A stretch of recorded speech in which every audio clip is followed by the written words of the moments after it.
Olá! Quero apresentar vocês o livro Marques depois de Marques. Trata-se de uma obra psicografada, ditada pelo espírito do próprio Karl Marx. É uma história real. O livro conta a trajetória evolutiva de Karl Marx, num relato extremamente pessoal. Marx conta um pouco sobre sua infância e sua juventude, seus anseios e seu íntimo. Mas, fala principalmente de sua trajetória e sua adaptação no mundo espiritual. No plano espiritual, Marx se depara com as consequências dos seus pensamentos, e da influência que exerceu sobre milhões de pessoas. Ele consegue perceber seus erros e seus acertos.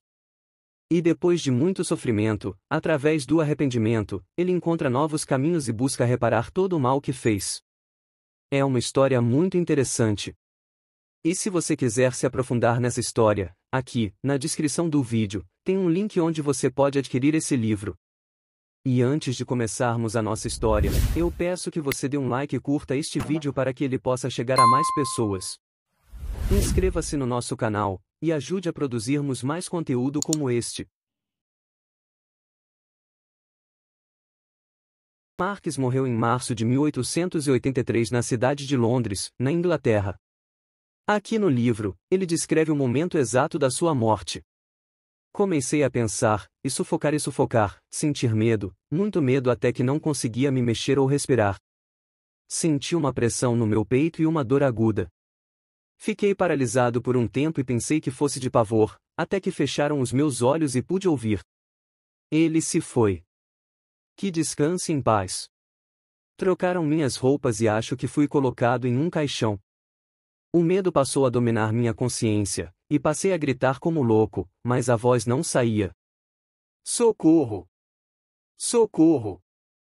Não morri. Vocês estão enganados. Isso não pode estar acontecendo comigo. Enlouqueceram. Querem me enterrar vivo. Um misto de pavor aterrorizante passou a consumir minha mente. E por mais que tentasse manter o autocontrole ou mexer seu corpo, era inútil, tudo em vão. Meu corpo não respondia ao comando de meu cérebro. Pensei se tratar de um tipo de paralisia corporal ou uma síndrome desconhecida. Eu tentava buscar respostas para minha atual realidade. Horas se passaram até que eu senti que colocaram uma tampa no meu caixão, e tive a certeza de que iam me enterrar vivo. Os ruídos foram diminuindo até que eu senti chacoalhar ao acomodar o caixão na terra. E o barulho da terra sendo jogado em cima do caixão, um a um, eram como facadas em meu peito. O ar começou a faltar e o ambiente passou a ficar quente. Eu suava frio e sufocava cada vez mais. Exauri minhas energias tentando respirar, até que percebi que era tarde demais. Então, me entreguei ao meu destino. Aguardei a morte chegar. Perdi a consciência algumas vezes, e, ao acordar, pensando ser um pesadelo, me deparei novamente com minha realidade. Percebi que a morte tardava a chegar, e concluí que deveria ter um bolsão de ar dentro do caixão, mas, de certa forma, não passaria dessa noite, ou mais um dia. Perdi a noção das horas. Sem água e sem alimento, concluí que não duraria mais do que 2 dias. Meu peito doía e uma dor de cabeça passará a me atormentar. Deveria ser a morte agindo lentamente. Agora fazia frio, muito frio. Eu tremia e tremia. De tanto frio não conseguia raciocinar. Não sei quanto tempo permaneci nesse estágio, mas me pareceu uma eternidade. Por horas eu perdia a consciência e depois, quando acordava, pensava estar louco. Foram dias, talvez meses, não sei ao certo. Até que um cheiro insuportável passou a me incomodar. Era um odor de carne podre. Minhas mãos e abdômen passaram a formigar ou se mexer involuntariamente. Parecia que havia uma multidão de vermes caminhando por dentro e por fora do meu corpo, até que chegaram à minha boca e continuaram a caminhar sobre o meu rosto. Foi terrível.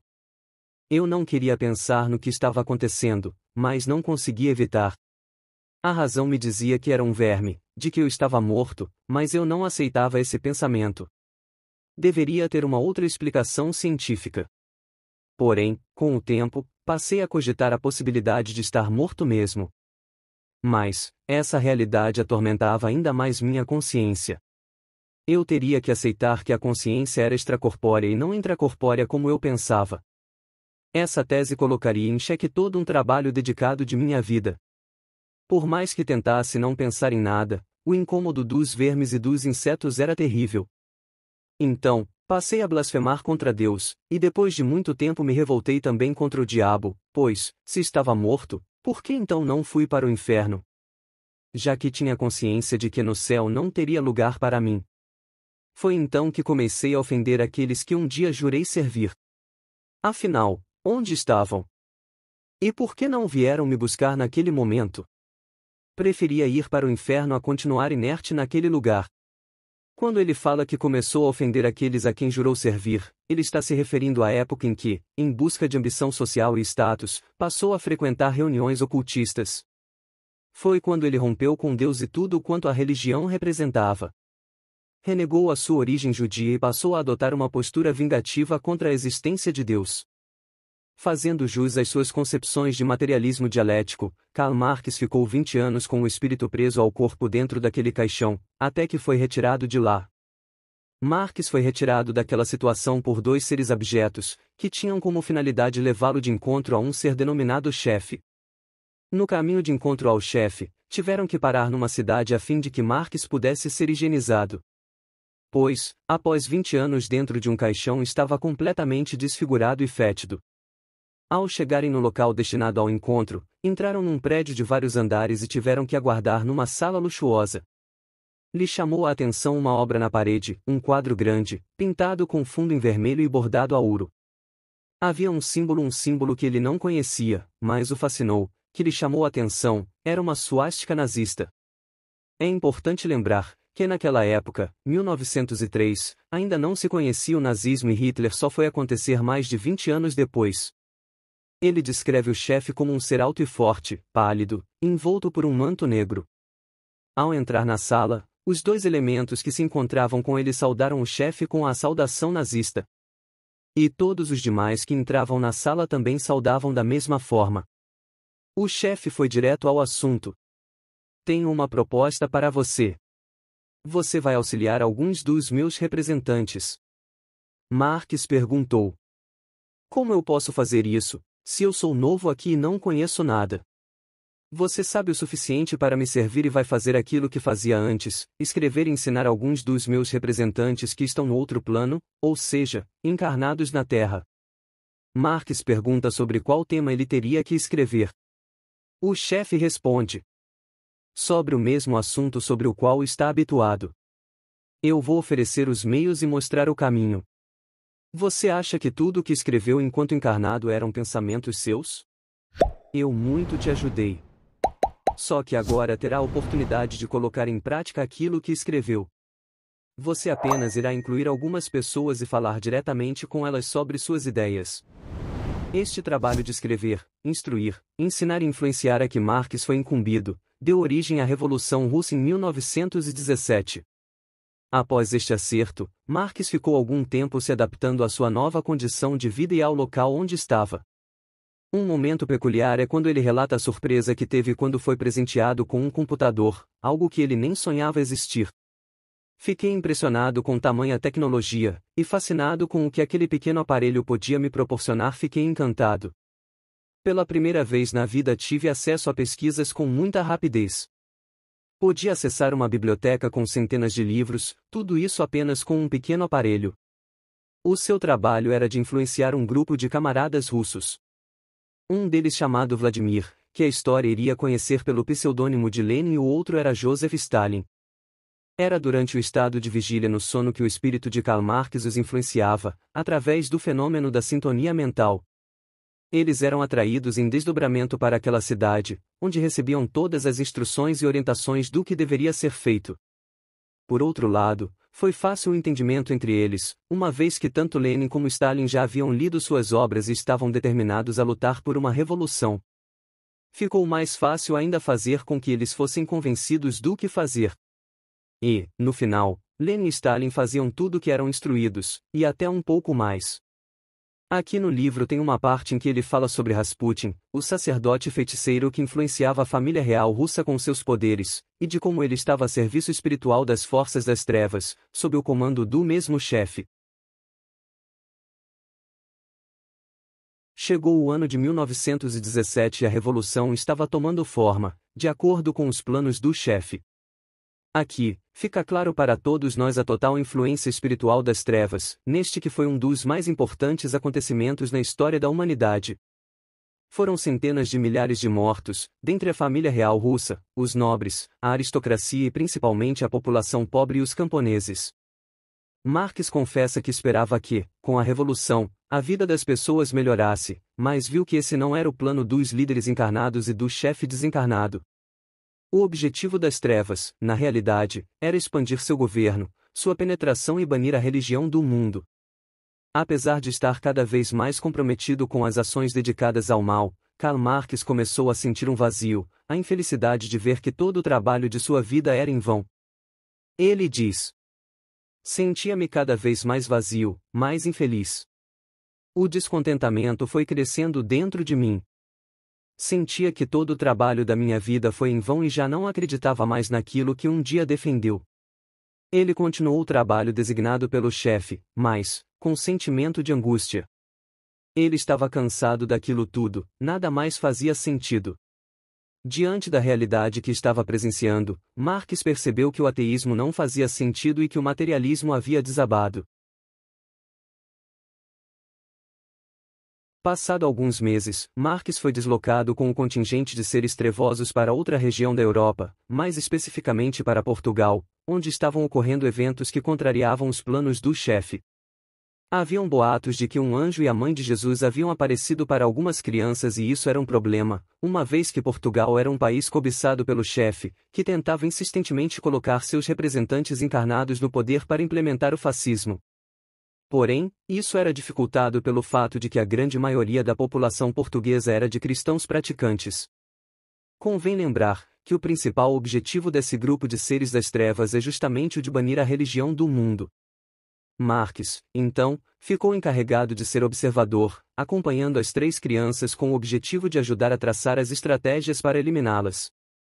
Nesse ínterim, porém, com o tempo e tudo que havia passado, ele percebeu que algo estava diferente nele. Estar perto daquelas crianças fez com que a vibração que emanava delas envolvesse o seu corpo espiritual, despertando emoções que não sentia há muito tempo. Vejamos como ele narra esse fato. Me surpreendi. Foi algo que nunca havia visto. A vibração passou a envolver meu corpo, fazendo com que eu me sentisse leve e sereno. Senti vontade de chorar, mas segurei o choro com medo de estar sendo vigiado. Sentei-me ao lado deles e fiquei quieto, observando. Ele estava sentindo que algo dentro dele havia mudado, estava sendo modificado internamente, ao invés de querer prejudicar as crianças, passou a nutrir sentimentos de proteção a elas. Passou a ficar mais perto delas para que nada de mal lhes acontecesse. Ele não poderia permitir que fizessem mal a elas. Nesta parte do livro, ele narra cenas do cotidiano e fatos ocorridos com as crianças como agressões e até a prisão delas. O seu comandante imediato havia notado que algo não ia bem com ele, e, desconfiado, colocou um outro parceiro para acompanhá-lo.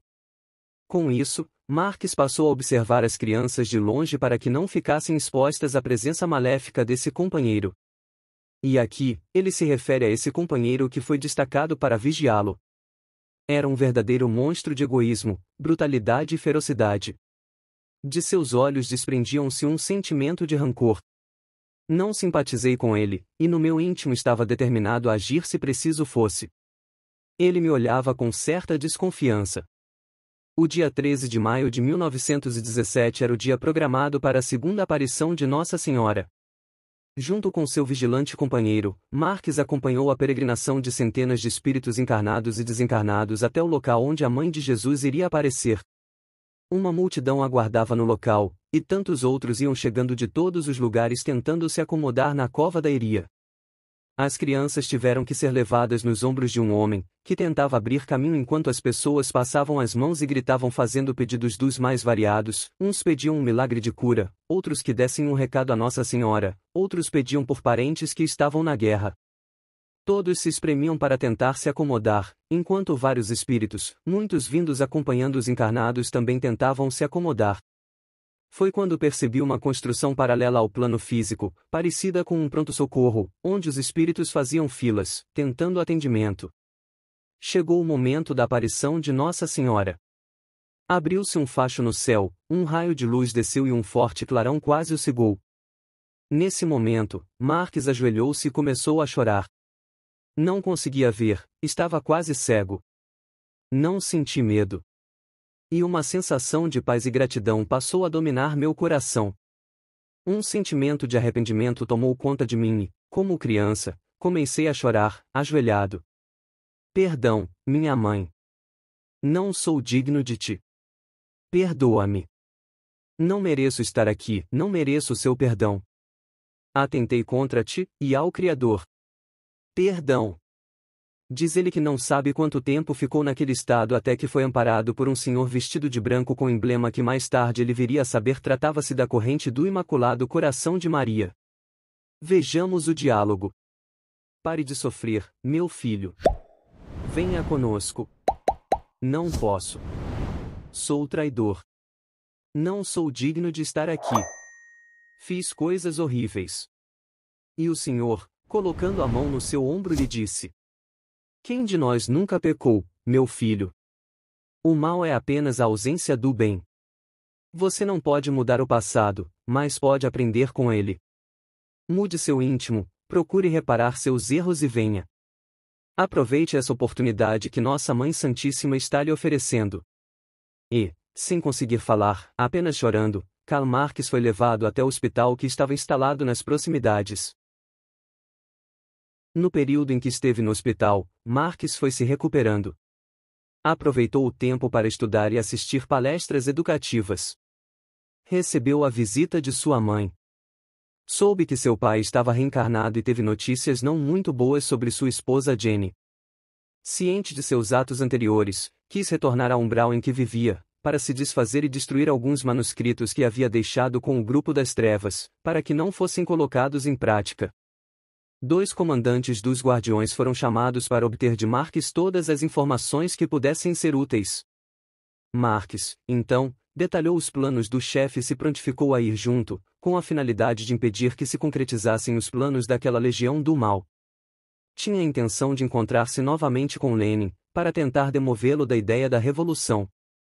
Ele relata: Fui com eles até uma base de comando, não sei dizer onde exatamente, apenas que ficava no Brasil. Porém, encontrei algo que me surpreendeu. Na época, considerava o Brasil um país primitivo. O local, além de limpo e organizado, era grande, continha aparelhos tão modernos que nunca sonhei existir, tecnologia de ponta. Disseram-me que o local não levantava suspeitas, e nesse país, pelo campo energético que possuía, era o local mais seguro para se manter a base.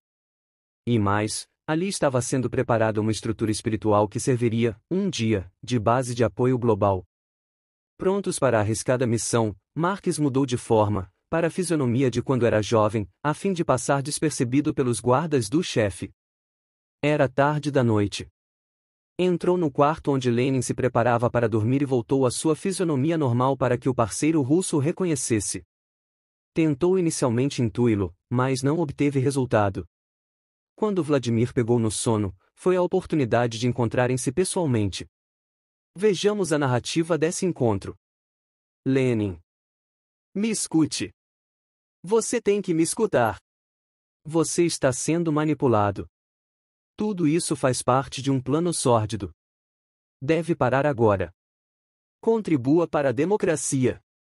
Esqueça essas ideias marxistas.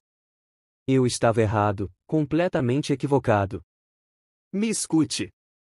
Você irá sofrer, e o pior, irá submeter uma nação ao sofrimento. Será um retrocesso e uma perda de tempo enorme para a sua evolução. Ele ficou surpreso e me encarou. De que diabos está falando? Como assim estava equivocado? E nosso trabalho? E o manifesto? E o decanato? Você deve estar ficando louco. Pelo amor de Deus. Lenin, me escute, eu lhe suplico. Antes de terminar a frase ele me agrediu. Seus olhos demonstravam fúria. Deus! Como ousa dizer esse nome? Nossa missão é banir a religião no mundo, esqueceu-se? A religião é o ópio. Você deve estar ficando louco, virou um traidor. Então começou a gritar: traidor! Traidor! Traidor! Fui invadido por um estranho mal-estar e tristeza, que me encobriram os pensamentos. Tiveram que sair rapidamente para não entrar em conflito com os guardas armados que entraram no local. Marques ficou com a sensação de que havia falhado em sua missão. Estava frustrado, era tarde demais. Ele pôde ver nas anotações de Lenin toda a metodologia que ajudara a construir, e estava tudo sintetizado, muito bem elaborado. Sentiu-se o pior dos mortais. Passou o dia a chorar. A frustração, o sentimento de culpa e remorso consumiam sua alma. Sua vibração estava baixa, e passou a ouvir vozes de pessoas encarnadas que se diziam marxistas. O eco da palavra marxista martelava sua mente e soava cada vez mais e mais. Vinham de vários lugares do mundo. Ele soube que seus livros estavam fazendo sucesso e servindo de fonte de inspiração. Diz Marx. Essa notícia acabou comigo. Entreguei-me à loucura, estava à beira de um precipício mental. Não conseguia mais levantar, ou falar, apenas bater na minha cabeça na tentativa de calar essas vozes. Com tal estado de desequilíbrio, foi novamente hospitalizado. Ficava sedado na maior parte do tempo. Quando acordava, perdia a conexão com a realidade, tinha alucinações cada vez mais reais, sentia-se perseguido pelas vozes, ouvia pessoas rindo e outras na revolução, gritando seu nome. Nem mesmo quando dormia conseguia se sentir tranquilo, muito pelo contrário, tinha pesadelos terríveis com pessoas sendo assassinadas em nome da revolução. Acordava gritando e suando frio. Cada vez mais demonstrava um estado de insanidade. Não sei quanto tempo fiquei nesse processo. Acho que anos. Não tinha consciência. Mantinham-me sedado e dormindo a maior parte do tempo, porém, continuava sonhando e tendo pesadelos horríveis. Sua situação foi avaliada e julgaram melhor retornar-lhe a carne, para que, por meio do esquecimento na reencarnação, pudesse equilibrar seu emocional, uma vez que seu campo mental estava sendo atraído para regiões umbralinas, e, por certo, seria capturado ou se autodestruiria, podendo chegar à condição de ovoide. Em virtude das suas imperfeições e responsabilidade assumida pelo mau uso do livre-arbítrio, e das ligações que fizera com as falanges do mal, essa encarnação seria de prova e expiação. Teria que sentir na pele os efeitos de suas obras. Era a lei de causa e efeito em ação. A nova encarnação de Marx se deu na Ucrânia, por volta de 1929. Ele nasceu numa família de camponeses, sendo o quarto filho de 7 irmãos. Começamos nossa história quando ele estava com aproximadamente 5 anos de idade. Era um garoto quieto, não brincava com os demais, ficava horas sentado organizando grãos em fileiras. Tinha obsessão por enfileirar tudo, falava muito pouco e não olhava nos olhos de ninguém. Quando queria algo, apontava, às vezes fixava o olhar na parede e ficava olhando por horas. Quando os irmãos chegavam perto ele se debatia, não gostava de ser tocado, corria e às vezes gritava. Era chamado de doido. Diziam. Deixa o doido. Doidinho. Ele apenas sobrevivia. Era como se não estivesse ali, não falava e pouco percebia o que se passava ao seu redor. Não lembrava de outra existência, mas ao mesmo tempo, tinha sensações desconexas que não poderiam ser de uma criança com pouca idade. O processo de reencarne ainda não havia sido finalizado, estava formando uma nova personalidade. Só me lembro das sensações, sentia-me ameaçado o tempo todo. Também não nutria afeto pelos membros da minha atual família, apenas pela minha mãe, somente quando ela ficava perto de mim eu me acalmava, por vezes ela cantava para me acalmar. Após causar um acidente em casa, derrubando uma panela com água fervente e se queimando nos braços, foi trancado no quarto para sua segurança. Ficou trancado por uns 3 anos. Eles abriam a porta apenas para o alimentar e, às vezes, lhe davam banho e limpavam o quarto. Não conseguia se comunicar, compreender o que lhe dizia. Era muito cansativo quando tentava raciocinar ou se comunicar. Dormia muito pouco, quase não descansava, não sentia sono, nem fome, mas, às vezes, sentia frio, muito frio, mas não conseguia se cobrir. Seu corpo por vezes não obedecia ao seu cérebro. Uma noite fria, quase morreu de hipotermia porque estava descoberto. Sua mãe o abraçou apertado para que ele não me soltasse, pois era avesso a qualquer contato físico. Era apavorante ser tocado. Continuou em lágrimas a me dizer palavras, as quais eu não compreendia, mas naquele dia, eu me senti mais calmo, tremia todo e, aos poucos, ia me aquecendo. Senti uma sensação boa, de paz, vi uma outra mulher olhar para mim, eu senti que a conhecia, e sabia que era minha mãe, eu apenas olhei enquanto ela sorria para mim, somente eu conseguia vê-la. No dia seguinte, alguns soldados obrigaram seus pais a entregarem todos os alimentos e grãos. Quando o soldado ordenou que abrissem seu quarto para vasculhar, olhou nos olhos dele. O pequeno se apavorou. Sentiu que o conhecia e alguém dizia, traidor, traidor. Não sei se foi ele ou as vozes que falavam comigo. Seu verme traidor. Terá o fim que merece. Sentiu medo, muito medo, mas, quando olhou para o lado, viu uma senhora que lhe parecia conhecida. Era sua mãe da vida anterior. Ela disse, tenha fé e não tema. Tem de ser forte agora. Se apegue a Deus. Ela mostrou-lhe um crucifixo, o que o acalmou. Nos dias seguintes recebeu pouca comida. Só comia quando sua mãe levava. Toda a comida da cidade havia sido retirada e também estavam impedidos de sair para comprar ou até ganhar grãos. Toda a plantação deveria ser do governo, que impôs uma meta para a entrega de grãos que era praticamente impossível de ser cumprida. O simples ato de colher uma batata ou um milho nas terras particulares era considerado sabotagem e a pessoa condenada a 10 anos de prisão ou à morte. Seu pai e seu irmão mais velho foram mortos ao tentar conseguir alimentos. Nos dias seguintes sua mãe não tinha forças para se levantar. Estava deprimida e enfraquecida pela fome. Ficaram dias sem se alimentar. Tinham apenas água e sal. Dias depois, soldados bateram à porta, para saber se havia algum corpo na casa. Foram para o quarto onde sua mãe estava deitada, muito debilitada, mas ainda com vida, e para ele que estava jogado no chão em meio a dejetos e excrementos, já que, nesse período, ninguém mais ia cuidar da higiene do local. Diz ele, minha cabeça doía, meu estômago já nem sentia mais e meu corpo estava esquelético. Os soldados disseram: vamos levá-los hoje, por que voltar amanhã? Se vão morrer de qualquer maneira. Foram jogados em um caminhão PPR cima de outros corpos. O odor era insuportável. Sua mãe dizia baixinho, já não tinha força para falar. Não quero morrer. Estou viva. Deixem-me viver. Meus filhos, meus filhos.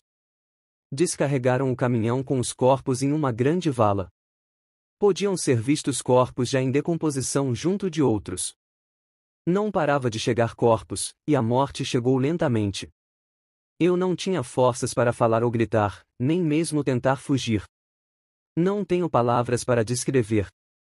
Eram muitos corpos, por todos os lados. Este foi um dos maiores crimes cometidos contra a humanidade, e que ele havia participado de sua concepção na sua vida anterior. Fora Stalin que implantou essa política de requisição de cereais, matando de fome cerca de 5 milhões de pessoas na Ucrânia. O pequeno Kevin foi resgatado por um grupo de médicos e enfermeiros espirituais e conduzido a um hospital espiritual. Quando despertou, já não aparentava mais o corpo esquelético com o qual desencarnara. Passou a estudar com outras crianças e depois de alguns anos fora para uma espécie de universidade, onde estudava e trabalhava. A sua última encarnação, como Kevin, fora uma prova de expiação, apresentando o comprometimento na fala e no raciocínio, devido ao mau uso que fez do seu cérebro como Karl Marx. Com estes resquícios, fez tratamento para analisar e compreender os motivos que o levaram a falhar no seu plano reencarnatório que havia prometido cumprir em prol da humanidade. Quando sentiu-se pronto para reaver suas faltas, foi encaminhado ao trabalho de auxílio a seu antigo genitor, pai de Karl Marx, que encontrava-se encarnado. Nesta oportunidade, iria também reencontrar sua amada Jane, após tantos anos.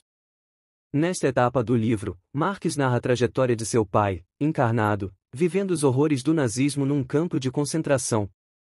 A família passa pelas bizarras experiências médicas, câmara de gás, fome, humilhações e todos os horrores que a história revelou. O livro encerra-se com as considerações de Karl Marx, após toda a sua trajetória de dor e aprendizado.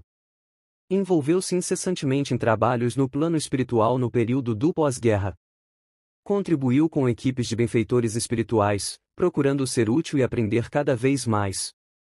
Ajudou no desenvolvimento de inúmeros memoriais no plano terrestre para manter viva a lembrança do Holocausto como lição para a humanidade. Ganhou maturidade. Tornou-se mais paciente, tolerante e compassivo. Sei que tenho ainda um longo caminho a percorrer longe da perfeição, tendo a bênção de trabalhar em benefício do meu próximo. Sinto-me outra criatura, bem melhor do que era. Às vezes retorno àquelas regiões onde ainda se opera o socialismo ou o comunismo, e entristeço-me.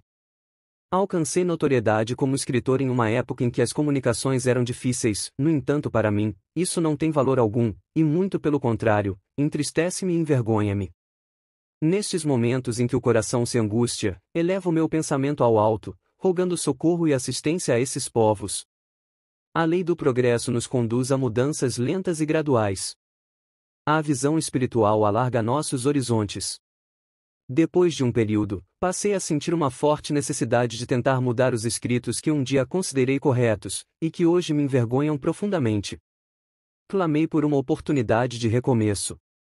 Porém, foi-lhe orientado que, se voltasse à carne, assim como desejava, estaria correndo o risco de esquecer-se de todo o propósito, e com as tentações, se não estivesse totalmente fortalecido, poderia falhar nessa missão, assim como muitos. Foi aconselhado a começar aos poucos, primeiramente construindo um trabalho no plano espiritual, que posteriormente seria concluído no material. Marx foi aconselhado a continuar a escrever, agora já com outra visão, e poderia transmitir aos encarnados mensagens esclarecedoras. Como no passado, errei muito através dos textos, através destes também poderia reparar os danos causados, redimindo-me perante a minha consciência. Somente pelo esforço de regeneração poderemos modificar as condições daqueles que prejudicamos, ajudando-os e esclarecendo-os. Muito errei e muito tenho sofrido para reparar os danos causados a outros e a mim mesmo. Com a misericórdia do Altíssimo, agradeço a oportunidade de aprendizado e amadurecimento. O tempo transforma a mais rude das criaturas. O amor é nossa única via de acesso à felicidade. O socialismo por onde foi implantado apenas expandiu o ódio, a pobreza, a miséria, ditaduras e tiranias. Com palavras bonitas e ilusórias, seduziu povos e nações deixando-os à mercê de homens inescrupulosos, que agiram movidos pela vaidade e o egoísmo. Antes de tudo isso, eu pensava que poderia mudar o mundo com minhas ideias e convicções, hoje percebo quanto estava enganado, e não me canso de dizer que me envergonho de tudo isso. Quem sabe assim, com esse ato de humildade, mostrando o quanto errei, e tudo o que passei, depois disso, sirva de exemplo a não ser seguido. Hoje penso diferente, e sei que, antes de ter a pretensão de mudar o mundo, tenho que me esforçar e mudar a mim mesmo. As mudanças devem começar dentro de nós. Se conseguirmos mudar a nós mesmos, modificar nossas imperfeições é o primeiro passo para a evolução. E somente através da evolução, conseguiremos um dia transformar primeiramente o ambiente em que vivemos. Devemos primeiro aprender a ser tolerantes, e o principal de tudo amar ao próximo. Grandes mestres vieram à Terra para nos ensinar na prática do amor, da tolerância e da caridade. As pessoas conseguirão conviver de forma pacífica quando vencerem as inferioridades do orgulho e do egoísmo. Se, com essa obra, conseguir tocar o coração de apenas uma pessoa, já serei grato. Chegamos ao final do vídeo. Espero que tenham gostado. E se gostaram, deixe seu like e inscreva-se no nosso canal. Deixe seus comentários e dê sua opinião sobre o que achou. Até a próxima!